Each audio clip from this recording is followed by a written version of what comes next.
రాంబాబుకు ఆయన శాఖపై అవగాహన లేదని తూర్పుగోదావరి జిల్లా అధ్యక్షుడు కందుల దుర్గేష్ అన్నారు. కేవలం పవన్ కళ్యాణ్ తిట్టేందుకే మంత్రిగా కొనసాగుతున్నారని విమర్శించారు.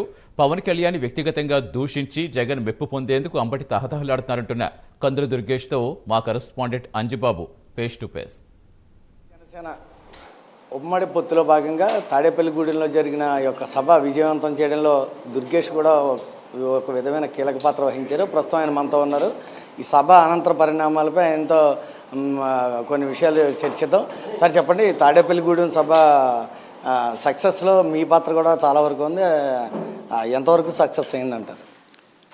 అనుకున్న దానికంటే ఎక్కువ స్థాయిలో సభ విజయవంతమైందనేటువంటి మాట సర్వత్రా వినపడుతున్నటువంటి విషయం. మసిపూసి మారేడికాయ చేసేటువంటి వ్యక్తులు వైఎస్ఆర్ కాంగ్రెస్ పార్టీకి చెందినటువంటి కొంతమంది కుసంస్కారులు సభ విషయంలో రకరకాలుగా మాట్లాడచ్చేమో కానీ సభ అద్భుతమైన విజయాన్ని సాధించింది. 2 జిల్లాల నుంచి కూడా, అన్ని మూలల నుంచి కూడా జనం అద్భుతంగా వచ్చారు. అదేవిధంగా రాష్ట్రంలో అనేక ప్రాంతాల నుంచి నాయకులు కూడా వచ్చారు. మొత్తంగా చూసుకుంటే ఎన్నికల శంఖారావాన్ని పూరిస్తున్నటువంటి సందర్భంలో మొట్టమొదటిగా జరిగినటువంటి ఉమ్మడి సభ ఇది. ఈ సభ పట్ల ప్రజలందరూ ఆసక్తిగా ఎదురు చూశారు. తర్వాత కూడా వారు చెప్పే మాట ఒకటే, ఈ 2 పార్టీల కలయికలో రాబోయే రోజుల్లో 100% జనసేన తెలుగుదేశం పార్టీలు అధికారంలోకి రాబోతున్నాయనేటువంటి మాటని ఆ సభ ద్వారా ప్రజలందరూ అర్థం చేసుకున్నారు. దాన్ని ఇంకా ముందుకు తీసుకెళ్లే విధంగా తర్వాత కార్యక్రమాలు వరుసగా జరుగుతాయి. అంటే ప్రధానంగా చూసుకుంటే కనుక నిన్న అంబటి రాంబాబు రాజమండ్రి వచ్చి మంత్రి పవన్ కళ్యాణ్కి 4వ పేళ్ళలో నాదెండ్ల మనోహర్ జగన్మోహన్ రెడ్డి కాదు అన్నారు. దాని మీద ఏమంటారు? అదే నేను చెప్తున్నాను, వారి కుసంస్కారం మరొకసారి బయటపడింది. కారణం ఏంటంటే రాజకీయపరమైన అంశాలు కాకుండా వ్యక్తిగత జీవితాల గురించి మాట్లాడడమే పరిపాటి అయిపోయింది ఈ వైఎస్ఆర్ కాంగ్రెస్ పార్టీ నాయకులకి. అందులో ముఖ్యంగా అంబటి రాంబాబు గారు, ఆయన ఉన్నటువంటి శాఖ ఏదైతే ఉందో ఆయనకి నీటిపారుదల శాఖ, దాని మీద కనీస పరిజ్ఞానం కూడా ఆయనకు ఉండదు.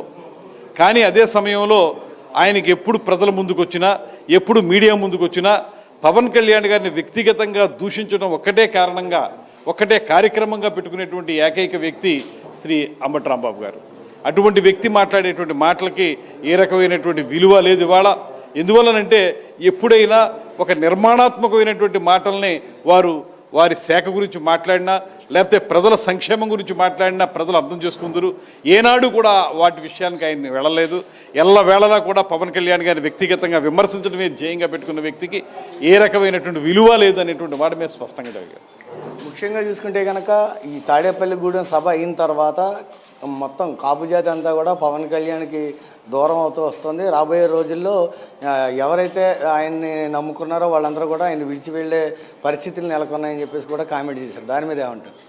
అది కూడా ఏదో రకంగా ఎన్నికల సమయంలో లబ్ధి పొందాలని చెప్పేటువంటి మాట తప్పితే ఇవాళ మాకున్న పరిమితి కానీ, లేకపోతే 24లో జరిగేటువంటి ఎన్నికల్లో ఏ స్థాయిలో మేము ముందుకు వెళ్ళాలనేటువంటి దాని మీదగానే మా వ్యూహం ఉంటుంది.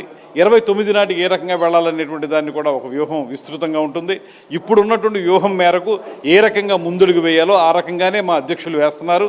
దాన్ని విమర్శించడం అనేది కేవలం ఎన్నికల్లో కులం పేరు చెప్పి ఓట్లు దండుకోవడానికి వాళ్ళు చేసేటువంటి ప్రయత్నంగానే ఇది మనం చూడాలి. ఇది ప్రధానంగా చూసుకుంటే కనుక అంబటి రాంబాబుకి నీటిపారుదల శాఖ మీద ఏ విధమైన పట్టు లేదని, అయితే కేవలం అధికార పార్టీలో ఉన్నందువల్ల ప్రతిపక్షాలను ఏ విధంగా టార్గెట్ చేయాలి, అందులో ప్రధానంగా పవన్ కళ్యాణ్ గారిని వ్యక్తిగతంగా టార్గెట్ చేయడమే అంబటి రాంబాబు యొక్క ప్రధాన ధ్యేయంగా కనిపిస్తోందని చెప్పేసి దుర్గేష్ చెప్తున్నారు. కెమెరా పర్సన్ రామకృష్ణతో అంజిబాబు, ప్రైమ్ న్యూస్, తూర్పుగోదావరి జిల్లా. చిత్తూరు జిల్లా తంబళ్లపల్లి టీడీపీ అభ్యర్థిగా జయచంద్ర